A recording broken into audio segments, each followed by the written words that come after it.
Hello, darlings. So let's start talking about the 15 different techniques that I have found that help you get immersed into that wonderful right brain so your left brain can heal you.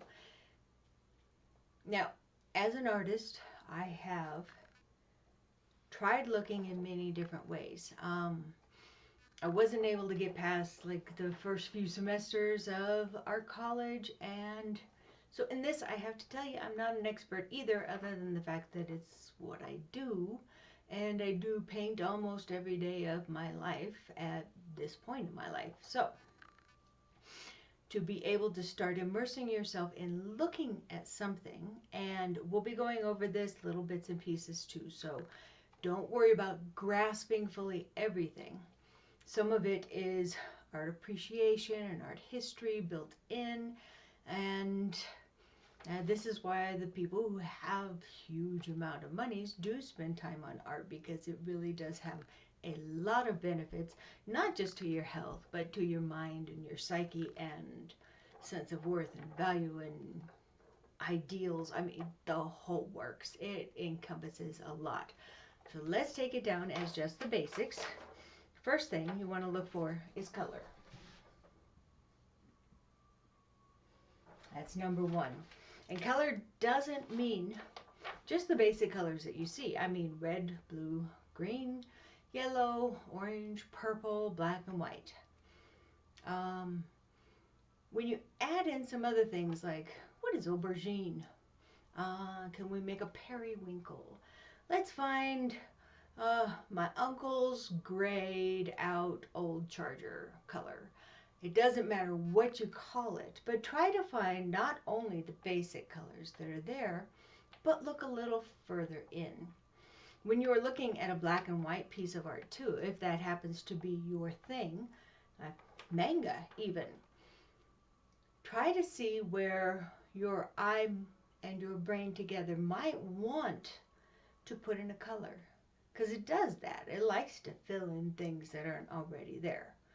So maybe it's a black and white picture and it's a landscape and you see a little hint of blue on what might be the water, or a little bit of gold coming out of a sunshine.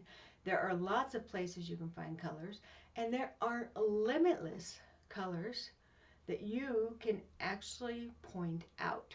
When you spend the time looking, getting in there and truly looking for it, it can immerse you. Something just as simple as color.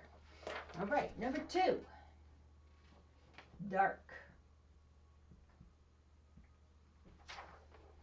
By the darkest points, the black. There are people who make blackest blacks that are even blacker than your regular black. Where are the dark pieces? When you're putting together a composition of something, whether it's an abstract work of art or a photograph, you will visually see something darker further away, and this helps to create some depth. So find the darkest, the darker, and the dark spots, because later on we're going to be going back and talking about depth, and this will help you decide how much depth it has by how much of a variation on darkness you can find. Okay, number three. The opposite of dark is light. And we can't appreciate the light without the dark, and vice versa. So where are the lightest areas? Where are the places that are coming toward you visually the most? If you're looking at something with multiple colors, even though it's yellow, doesn't mean it is the lightest area coming at you. So take the time and visually scope out the lightest, the lighter, and the light areas also in the piece that you are engaging with. We're engaging with one piece for 30 days. So take your time and let you find all of the light areas. And if you find 20 areas of light in different gradations, great, because you're immersing and you are engaging with the artwork. Shapes.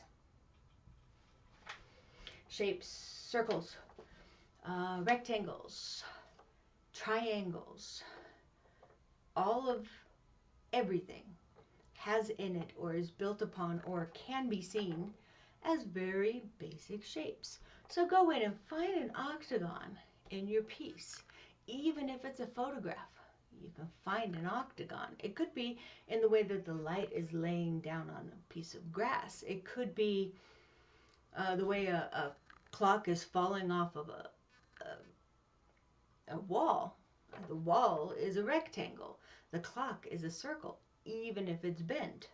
So not mattering what kind of art you're looking at, graphic novels, where are not just the squares around the different pieces, but where are all the different shapes, and how many different shapes can you find and visualize within that piece of work? Okay. Number 5, patterns, lines, blobs.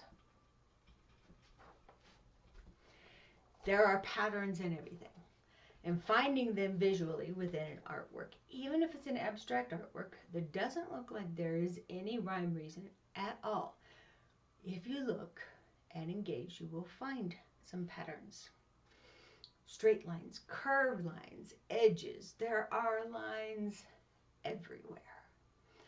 And if you are looking at something that has some dimension to it, say it is bits and pieces of paper or a sculpture, something structural, something that has dimension built into it because of its materials, even a wood carving, then you will find globs.